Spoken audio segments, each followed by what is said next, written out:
오늘 함께 살펴보실 말씀은 사무엘상 27장 1절에서 28장 2절 말씀입니다. 구약성경 사무엘상 27장 1절로 28장 2절, 제가 가지고 있는 구약성경 456면에 있습니다. 다 찾으셨으면 함께 읽으시겠습니다. 다윗이 그 마음에 생각하기를 내가 후일에는 사울의 손에 붙잡히니 블레셋 사람들의 땅으로 피하여 들어가는 것이 좋으리로다. 사울이 이스라엘 온 영토 내에서 다시 나를 찾다가 단념하리니 내가 그의 손에서 벗어나리라 하고, 다윗이 일어나 함께 있는 사람 600명과 더불어 가드 왕 마옥의 아들 아기스에게로 건너가니라. 다윗과 그의 사람들이 저마다 가족을 거느리고 가드에서 아기스와 동거하였는데, 다윗이 그의 두 아내 이스라엘 여자 아히노암과 나발의 아내였던 갈벨 여자 아비가일과 함께하였더니, 다윗이 가드에 도망한 것을 어떤 사람이 사울에게 전하매 사울이 다시는 그를 수색하지 아니하리라. 다윗이 아기스에게 이르되 바라건대 내가 당신께 은혜를 입었다며 지방 성읍 가운데 한 곳을 내게 주어 내가 살게 하소서. 당신의 종이 어찌 당신과 함께 왕도에 살리까 하니, 아기스가 그날에 시글락을 그에게 주었으므로 시글락이 오늘까지 유다 왕에게 속하니라. 다윗이 블레셋 사람들의 지방에 산 날의 수는 1년 4개월이었더라.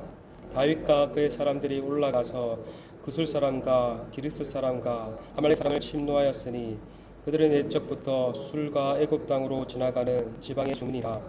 다윗이 그 땅을 쳐서 남녀를 살려두지 아니하고 양과 소와 나귀와 낙타와 의복을 빼앗아 가지고 돌아와 아기스에게 이르매, 아기스가 이르되 너희가 오늘은 누구를 침노하였느냐 하니, 다윗이 이르되 유다 네겝과 라무엘 사무엘 네겝과 겐 사람의 네겝이니이다 하였더라. 다윗이 그 남녀를 살려서 가드로 데려가지 아니한 것은 그의 생각에 그들이 우리에게 대하여 이르기를 다윗이 행한 일이 이러하니라 하여 블레셋 사람들의 지방에 거주하는 동안에 이같이 행하는 습관이 있었다 할까 두려워함이었더라. 아기스가 다윗을 믿고 말하기를 다윗이 자기 백성 이스라엘에게 심히 미움을 받게 되었으니 그는 영원히 내 부하가 되리라 생각하니라. 그때 블레셋 사람들이 이스라엘과 싸우려고 군대를 모집한지라. 아기스가 다윗에게 이르되 너는 밝히 알라. 너와 내 사람들이 나와 함께 나가 군대에 참가할 것이니라. 다윗이 아기스에게 이르되 그러면 당신의 종이 행할 바를 아시리다 하니, 아기스가 다윗에게 이르되 그러면 내가 너를 영원히 내 머리를 지키는 자를 삼으리라 하니라. 아멘. 다윗은 사울을 죽일 두 번의 기회가 있었지만 두 번 다 죽이지 않았습니다. 그것이 24장과 26장에 한 번씩 나왔습니다. 24장에서는 용변을 보러 홀로 들어온 사울을 죽이지 않고 그저 그의 옷깃만 베었습니다. 사울은 이 사실을 알게 되었고 울면서 다윗의 의로움을 인정하였습니다. 그러나 그렇게 인정하면 뭐합니까? 26장에서 또다시 다윗이 이곳에 은신처에 있다라는 소식을 듣고 다시 정예부대 3,000명을 이끌고 다윗을 추격합니다. 그것이 우리가 살펴보지 않았지만 지난 토요일과 주일 본문이었습니다. 24장에서는 사울이 제 발로 다윗에게 나아갔다면 26장에서는 다윗이 제 발로 사울에게 나아갔습니다. 다윗이 아비새와 함께 사울의 진영에 나아갔죠. 그런데 참 놀라운 일이 일어납니다. 사울은 물론 정예부대 3,000명 모두가 다 깊은 잠에 빠져 있었습니다. 그래서 다윗은 사울에게 쉽게 나아갈 수 있었습니다. 사울에게 나아갔더니 사울은 정말 깊은 잠에 빠져 있었습니다. 이때 아비새가 다윗에게 말을 하였습니다. 하나님께서 오늘 이 원수 사울을 우리에게 넘겨주셨으니 내가 단창에 이 사울을 죽이겠나이다. 허락해 주소서. 이때도 다윗은 사울을 죽이지 않습니다. 자신이 심판자가 되지 않고 그 심판의 권한을 하나님께 기꺼이 맡깁니다. 사울은 이번에도 다윗이 자신을 죽이지 않다는 사실을 알고 자신의 잘못을 크게 반성하였습니다. 그러나 앞선 이력이 있었기 때문에 다윗은 사울을 여전히 신뢰하지 않았습니다. 신뢰할 수 없었습니다.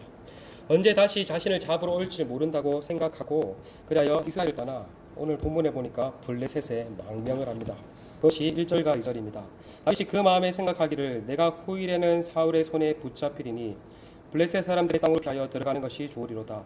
사울이 이스라엘 온 영토 내에서 다시 나를 찾다가 단념하리니 내가 그의 손에서 벗어나리라고. 다윗이 일어나 함께 있는 사람 600명과 더불어 가드 왕 마옥의 아들 아기스에게로 건너가니라. 여러분, 블레셋이 어떠한 나라입니까? 이스라엘의 대적입니다. 앞서 다윗은 블레셋 장군 골리앗을 쳐 죽인 이력도 있었습니다. 그리고 이분이 블레셋에 들어간 것이 처음이 아니었습니다. 앞서 사울을 피해 블레셋 왕 가드 아기스에게 나아갔습니다. 그런데 그때 블레셋 사람들이 다윗을 알아보자 다윗은 미친 척을 하면서 다시 몰래 겨우 빠져나왔습니다. 그런데 오늘 본문에서 다시 가드 왕 아기스에게로 나아가게 됩니다. 그만큼 다윗의 상황은 매우 다급했던 것 같습니다. 사울의 손에 언제 죽을지 모르니 차라리 적극 블레셋에 있는 것이 더 안전하다 생각했습니다. 그러나 이 또한 엄청난 위험을 감수한 일이었습니다. 이전에는 자신과 소수의 사람들이 함께 하였다면 이제는 자신과 함께 있는 600명의 사람과 함께 적국의 나라 블레셋에 가야 했기 때문에 잘못하다가는 또 어려움에 처할 수도 있었습니다. 어떤 의미에서 다윗은 자신을 던졌고 믿음의 모험을 한 것입니다. 오늘 본문은 정확하게 말을 하고 있지 않지만 이전에도 하나님께서 순간순간마다 다윗을 지키고 보하셨듯 이번에도 적국 블레셋을 통해 하나님께서 다윗을 보호해 주신다. 4절에 사울이 다윗이 가드에 도망했다는 사실을 들었지만 다윗 추격하기를 포기하였다라고 말을 합니다. 왜 그렇습니까? 그가 진심으로 뉘우쳤기 때문일까요? 어느 정도는 그것이 있었을 겁니다. 다윗이 자신을 죽일 뻔한 두 번의 기회가 있었지만 그렇지 않았기 때문에 어느 정도는 그런 것도 있었을 것입니다. 그러나 그것보다 다윗을 잡으려면 블레셋과도 한바탕 전쟁을 해야 했기 때문에 다윗 치기를 그쳤던 것입니다. 이처럼 하나님의 방법은 참 기가 막힘을 알 수 있습니다. 앞서 블레셋 사람들이 이스라엘 진영에 쳐들어오게 하심으로써 사울이 다윗을 더 이상 추격하지 못하도록 하나님께서 역사하셨다면 이번에는 다윗이 블레셋에 거주하게 하심으로 블레셋 사람을 통해서 다윗을 보호하게 하신다. 블레셋의 왕도 가드에 정착한 다윗은 아기스에게 자신이 감히 어찌 왕과 함께 왕도인 가드에 있을 수 있겠냐며 다른 지역을 하사해 달라고 요청을 합니다. 그래야 아기스는 블레셋의 남쪽 변두리인 성읍 시글락을 하사합니다. 실제로 보면 다윗이 그 지방에 거주한 날수가 1년 4개월이었다라고 말을 합니다. 여기서 다윗은 무엇을 했다고 말을 합니까? 다윗은 이스라엘의 대적들을 쳤습니다. 특별히 8절을 보시면 이스라엘 대적 아말렉 사람을 쳤습니다. 여기서 우리는 이스라엘의 기름 부음 받은 자로서 다윗의 면모를 발견할 수 있습니다.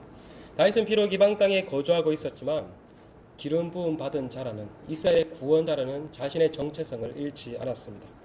그곳에서도 이스라엘의 구원자로서의 사명을 넉넉하게 감당하였던 것이죠.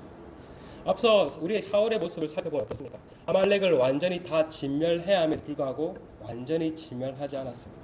그러나 다윗은 이방 땅에 있었음에도 불구하고 아말렉을 온전히 진멸하였습니다. 여러분, 우리도 마찬가지입니다. 우리가 어느 곳에 거주하든 그것이 크게 중요하지 않습니다. 어디에 있든 그곳이 한국이든 중국이든 우리가 어떠한 정체성을 가지고 살아가는 것이 더 중요합니다. 하나님께서 보내신 곳에서 성도라는 정체성을 잃지 않고 하나님 나라를 확장하며 살아가는 것, 이것이 오늘날 우리의 부심이요 우리의 사명인 줄 믿습니다.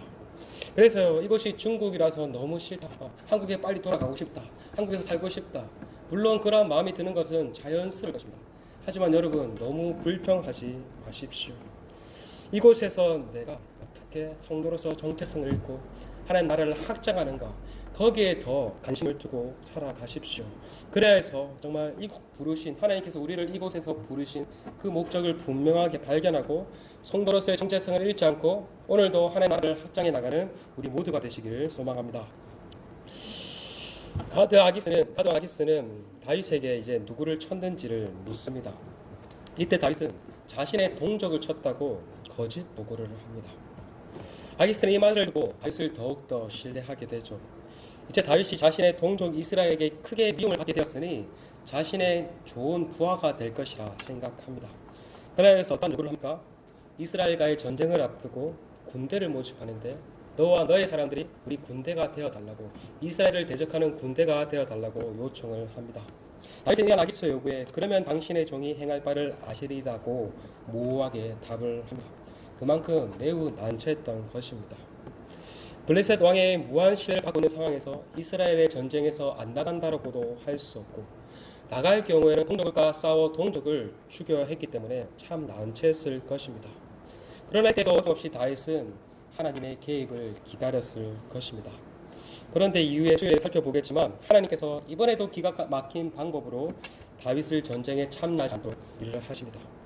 블레셋의 지도자들이 다윗이 이전에 블레셋을 친 이력이 있다고 말을 하고, 이번에 만약에 이스라엘과 전쟁에서 나아갈 때 우리를 배신하고 이스라엘 편에 설 것이라고 말을 하며 다윗이 전쟁에 나아가지 않도록 조치를 취합니다. 그래서 결국 다윗은 이스라엘과의 전쟁에 나아가지 않게 되었습니다. 만약 그 전쟁에 다윗이 나아갔다면 동족을 무참하게 살해하고 또한 더불어 하나님께 기름 부음 받은 자 사울을 죽일 수도 있었습니다. 오히려 하나님 나라 확장에 반역할 수 있었습니다. 그러나 하나님은 그것을 원치 않으시고 다윗을 참전시키지 않으셨던 것입니다. 이처럼 하나님은 우리가 위기를 만나게도 하시지만 그 위기를 피할 돌파구를 열어주시는 분이십니다. 그러므로 우리는 우리에게 일어나는 어떠한 어려움들로 인해 너무 낙심하거나 두려워할 필요가 없습니다. 그저 도우시는 하나님의 손길을 바라보고 모든 소망을 하나님께 두어야 할 것입니다. 여러분, 보이지 않는 하나님을 순간순간마다 의지하고 신뢰하는 것은 결코 쉬운 일은 아닌 것 같습니다. 그러나 동시에 너무 신나는 일입니다. 바라기는 다윗이 순간순간마다 하나님의 도우심을 바라보며 하나님의 살아계심을 경험하였듯 오늘 우리의 삶 가운데도 그러한 은혜가 있기를 간절히 소망합니다. 어떠한 상황 가운데 속에 일비일이하지 아니하고 오늘도 나와 함께 하시고 나를 보호하시고 나를 도우신다는 그 하나님의 손길을 생생하게 경험하시는 우리 모두가 되시기를 간절히 소망합니다. 제가 말씀을 붙잡고 기도했으면 좋겠습니다. 모든 상황 속에서 우리와 함께 하시고 우리를 지키시고 보호하시는 하나님을 더욱더 신뢰하며 나아갈 수 있는 오늘 하루가 될 수 있기를 기도하며 나아갑시다. 우리 공동체가 더욱더 모이기를 힘쓰며 공동체에서 드려지는 모든 예배를 통해서 하나님의 살아계신과 역사하심을 맛보고 경험할 수 있도록 은혜를 허락해 달라고 시간 함께 기도하며 나가시겠습니다. 함께